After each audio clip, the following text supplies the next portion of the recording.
Welcome back to another episode of Conversations That Count. I'm your host Jeihan, and today I am doing a solo episode.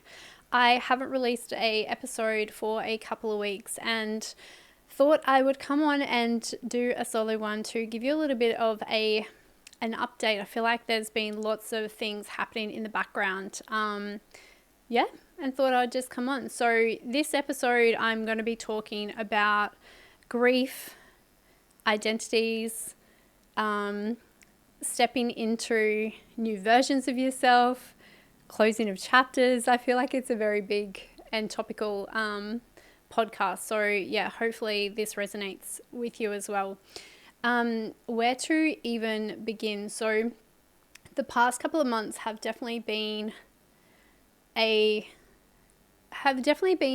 So I think I've mentioned in previous podcasts that my dad about 7 years ago was diagnosed with dementia, and he's been in an aged care facility since then. Unfortunately, he lost his life a few weeks ago now, and although I find so much comfort that he's so much at peace and he's no longer in pain, and he lived a really full and happy life up until his health deteriorated. It's also heartbreaking that I've now lost both my parents in such a short amount of time. I lost my mum less than 5 years ago, or coming up to 5 years ago. And when you go through grief, whether it is losing of someone, whether it is stepping away from a life that you thought you wanted, or what success was, or something along those lines, you go through a grieving process. And grief is one of those emotions where I feel like you were always going to experience it through life. And I've used the analogy in the past where you have a volume dial, and sometimes it's up and sometimes it's down.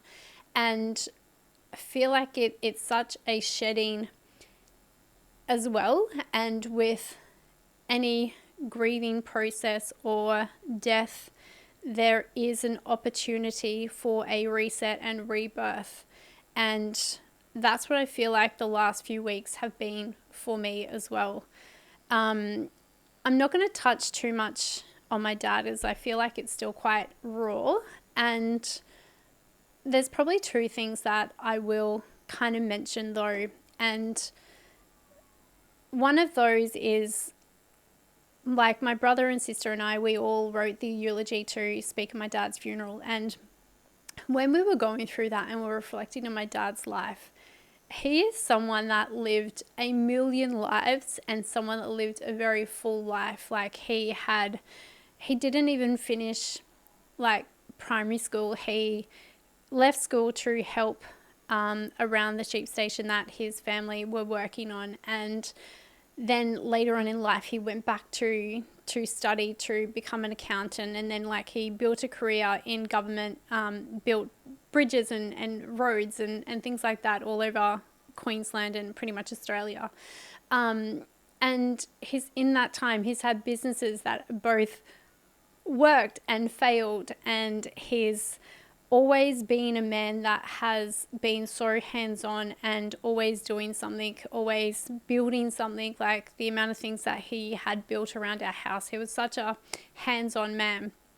And looking back, and although his health deteriorated, I'm going to say in the last probably 20 years, prior to that, he lived very fully. And I have so much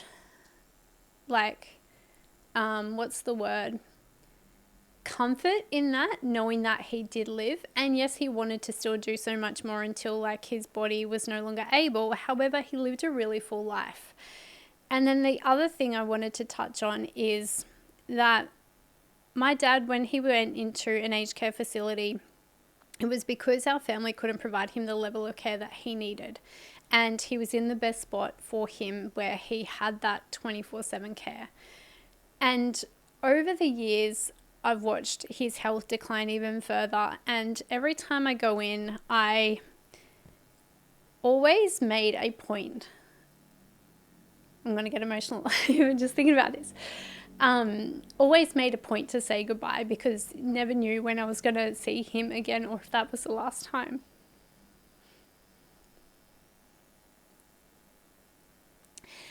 And even when he didn't know who I was, or even when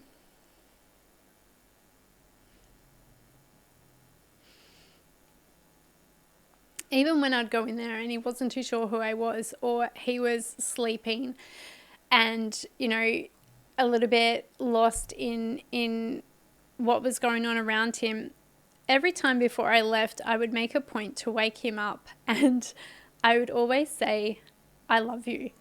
And I wouldn't leave until he said, I love you too. And sometimes I had to wait for a little bit longer for him to realize what was going on or who I was. But I would always make a point that that would be the last things that we said to each other before I left. And that's the thing, like, you don't, like, tomorrow's not guaranteed for any of us. So it was a really good reminder that, you know, to tell the people around you what they mean to you and how you feel, and to essentially live life to the fullest. That's something that both of my parents have really taught me, and especially losing them over the last couple of years, is that life is short. You never know what's around the corner. Like, so often people wait for someday, one day, the perfect timing, or I'll wait until I'm retired, or I'll wait until the kids move out, or whatever it is. They play this waiting game, and in reality, like, life is so precious and so short. Like, you know, tomorrow I could wake up and no longer be here, touch wood.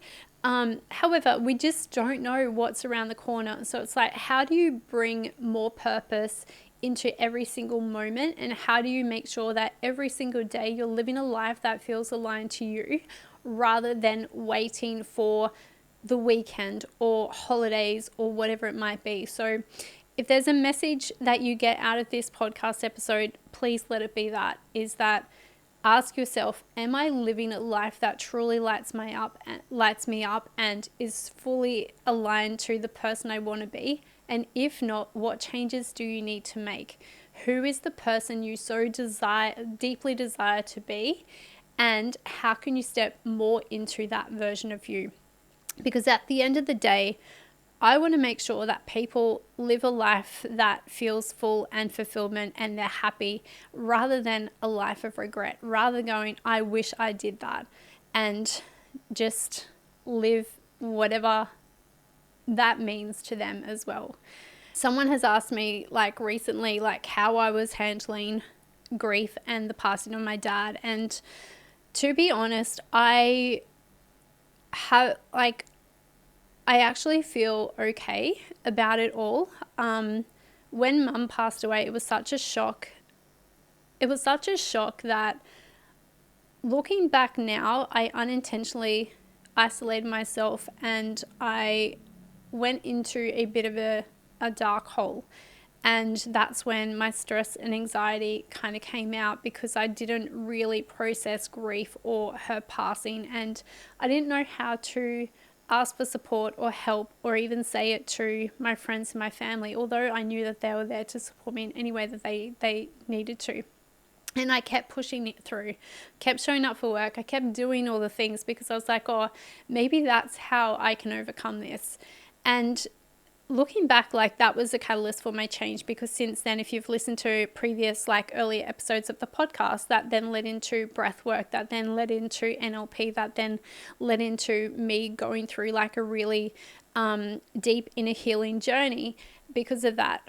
When Dad passed away, I was a little bit worried that I didn't want the same thing to happen.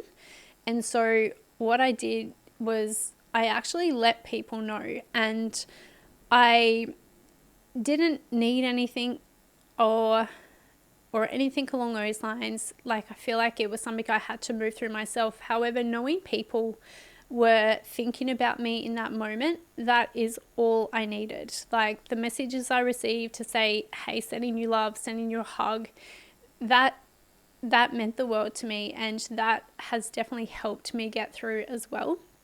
And obviously being around my brother and sister and our families, has helped so much as well.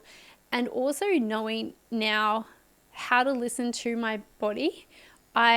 Rather than pushing through, I have pretty much stopped a lot of things over the last, say, 4 to 5 weeks, and really just let myself be, and just be kind to myself. And sometimes I find that that is hard to do, where you feel like you have to constantly be on. And previously there would have been guilt associated with me switching off. But this time around, it was like, no, I'm listening to my body. I'm honoring how I feel and what I need to move through. And just right now, I don't want to show up online. I don't want to record a podcast. I am just taking time out for me and just doing whatever feels right. So yeah, that's how I've definitely moved through grief. And I feel like everyone's journey is going to be different, but I feel like sometimes just letting people in to know where you're at and how you're feeling, that's sometimes the hardest part and part of the healing journey as well. So where am I now? So I'm currently in Bali, of all places, and I have been here for about 4 weeks as well. So this trip was already planned. I was meant to be here for 3 weeks for a business retreat, a conference, and then I was just going to have some downtime. And I was questioning whether or not I should still come on the trip or if I should stay home. And I felt like it was the right place for me to be. And as soon as I hopped off the plane and I woke up like the next morning and out on the streets in Canggu, honestly, it felt like a massive exhale for me. And I was like, I'm exactly where I need to be right now. And it felt perfect and it felt right. Although I was switched off from social media and things like that, I was very much still, doing things here. The business retreat was perfect timing for me to have a look at business and reset and reflect on the business I wanted to create. So I should probably back up there. When going through a grieving process, it definitely gave me perspective on so much, and it's given me the time, space, and energy to really reflect on the life I was creating and does it fully align to the person I want to be. And I'm going to be 100% honest, I wasn't. And although you might be listening to that and going, oh, you're doing all these things, and yes, I was, and still in those moments I felt like I wasn't doing the things that felt aligned. So this trip has definitely given me the space to reflect and to let go of those things that don't feel right anymore. I'm having a slight pivot in my business and my coaching and the people I now want to work with as well. Previously, I was focused on corporate and, running workshops and really kind of working with people within organizations, and that's my background. So that just felt like the natural transition when I left the corporate world. However, now looking at it, I'm like, I get so much more value out of talking to people on an individual level and working with people one-on-one than I do in like the bigger group. So definitely having a slight pivot in the coaching and how I show up and who I'm here to service as well. And then also in terms of my lifestyle, like Bali has been such a beautiful reset for me. And if you've ever been to Bali, it definitely has incredible areas for you to explore as well. And it definitely, there's multiple sides of it as well. And where I am right now, there's so many like-minded individuals that are business owners, entrepreneurs, in the spiritual community, people that are looking to better themselves and then also be of service to other people as well. So I felt like, it's definitely a great place that I've landed because I've just been around so many like-minded individuals that has been perfect for me to have that reset moment. And also, just kind of focus on me, which I think is the most important part, because when you expand yourself, every other area of your life expands as well, and it has that ripple effect out into all areas. I went up to Ubud for a few days, and they have this really beautiful sacred water ceremony as well as this purification process. So if you've done that, you know what I'm talking about. But there was this moment, and I was reflecting on the last time I was in Bali, and it was about 6 years ago, and I was on my way back home. I was on a year sabbatical, and I was in Vietnam when my mum had called to let me know that she's unwell. And I had some friends in Bali that I came to see before I came home. So I was on my way back to Australia when my mum was diagnosed with cancer. And then to now, 6 years' time, I'm back in Bali after, in that time, both my parents passed away. And it was like this full circle moment of how much has changed within such a short amount of time. And when I was going through this purification process, there was like these two statues, and you were, I guess, praying in front of them and setting your intentions. And for me, it was like representation of mum and dad as well, and them looking over me.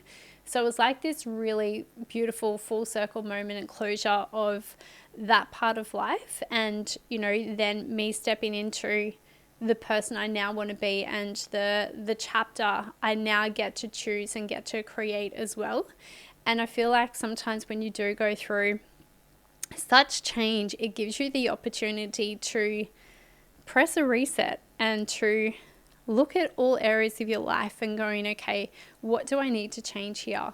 And so, for me, it was like that full circle moment of closing one chapter as a new one begins as well. Over the last couple of years, I feel like I've very much been go, go, go. And, when I was still working while I created a business, and I was focusing on corporate, and then I only left there in December, and then I was working. And so I haven't really had the opportunity to take a breather and take a step back and to just really reflect on things. And so the last few weeks has definitely given me that opportunity to do that. And it has, just reignited the passion that I have for so many different things, for travel, meeting new people, stepping outside my environment, stepping outside my comfort zone, coaching, the podcast. Like, I have some incredible guests lined up over the next few weeks as well that will be on the podcast that I'm super excited about. And just like so many different things are landing for me at the moment as well. And it's not until you actually allow yourself space that then those messages and that internal dialogue comes through. And when you constantly go, go, go and in the doing, you don't allow time for that. And so, let this be a reminder that sometimes for you to speed up, you need to slow down, and you need to create space so you can actually listen to that internal voice and your intuition, and listen to your body and what it's telling you, and what's right and what's wrong, and what changes that you need to make as well. So I'll leave you with that as well. One of the other point I wanted to talk into around identity is that when we go through life, there's so many times that we are going to change and pivot, and that's just the evolution of life and evolution of who we are. And through that, you have different identities as well. For you to step into that next version of you, well, first of all, you need to know the direction that you are going in and the version of you that you want to create. But as you become that person and you step into that identity, part of that is also a letting go process. And what I mean by letting go is it allows you the opportunity to audit your current life and environment. And environment means where you are, the conversations you're entertaining, the work that you're doing, the people, what you consume, like everything in life. It gives you the opportunity to audit and go, okay, what's going to serve me as I step into that next version of me? And what do I need to let go of and say, do you know what? I'm no longer here for that. And so, like, sometimes that step can actually feel quite lonely and quite isolating, because you are stepping more into the version of you that you want to be. And sometimes that means letting go of as I said, people, environments, conversations, and things like that. So I just want to make sure that when you are stepping into that version and you are changing up your environment, that it's okay, because sometimes you just need the courage and bravery to take that first step, and then the right people will surround you at the same time. You'll meet like-minded people when you take a chance on yourself and you back yourself 100%, like everything will just always work out exactly the way it's meant to. So if you find yourself that you're in that in-between chapters or lives or identity, or something doesn't quite feel right, listen to that and go, okay, what do I need to do to step into the version of me that I really want to be? Or what conversations do I need to have to let go of that old version of me that no longer gets to come with me as well. So I know I've probably spoken about quite a lot of things on this episode. It really was an opportunity to come on, give you like a little bit of an update of what's been happening in the background, because I have been a little bit silent on the podcast over the last couple of weeks as well.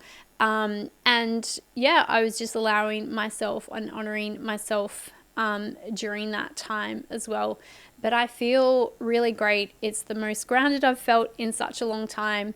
I'm super excited about the direction of the podcast, the direction of the coaching, and things. So yes, please make sure that you follow along, you subscribe, you get all of the updates as well.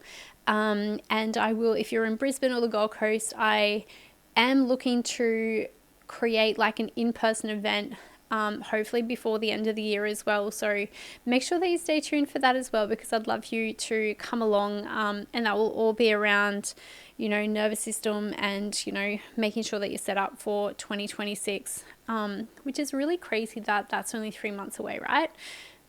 This year has gone by so fast. But yeah, it's a good opportunity to connect with like-minded individuals, to reflect on the year that was and who you want to be stepping into 2026. There'll also be breathwork, which breathwork is one of my favorite modalities of all time, and it's something that I do on a daily basis as well. So I know how much it's helped my life, so I would love to share that with you as well. So make sure that you check that out. And if any part of this episode has resonated, then please feel free to reach out as well. And yeah, just keep in mind with grief as well, like if you're someone that is going through that, like just letting someone know where you're at, how you feel is sometimes the hardest part. So people want to be there for you and to support you in any way that you need. So yeah, just make sure that you are allowing people to see you and be there for you in whatever capacity that might be at the same time. So thank you so much for listening to the episode, and I look forward to bringing a new one next week. Thanks.